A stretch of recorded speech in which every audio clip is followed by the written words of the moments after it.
Hi అండి. కేవలం 32 ఏళ్ల వయసు. మనం కెరీర్ గురించి ఆలోచించే లోపే ఆయన దేశం నలుమూలల కాలినడకన తిరిగి ధర్మాన్ని నిలబెట్టాడు. ఆయనే ఆది శంకరాచార్యులు. కేరళలోని చిన్న గ్రామంలో పుట్టి కాశ్మీర్ నుండి కన్యాకుమారి వరకు ప్రయాణించి విచ్ఛిన్నమవుతున్న సనాతన ధర్మాన్ని ఏకం చేసిన అద్వైత విజేత. 8 ఏళ్లకే వేదాలు చదివాడు. 12 ఏళ్లకు శాస్త్రాలను అవపోసన పట్టాడు.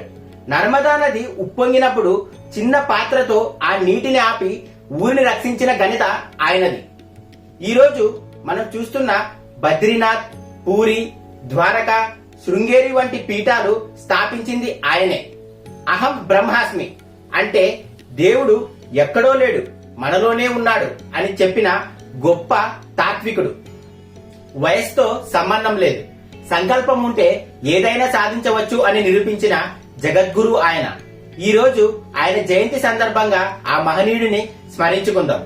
ఈ వీడియోని మీ ఫ్యామిలీ అండ్ ఫ్రెండ్స్ కు షేర్ చేసి ఆది శంకరాచార్యుల గొప్పతనాన్ని తెలియజేయండి. అలాగే ఇలాంటి చరిత్ర విషయాల గురించి తెలుసుకోవడానికి మన ఛానల్ ను సబ్స్క్రైబ్ చేసుకోండి. Thanks for watching.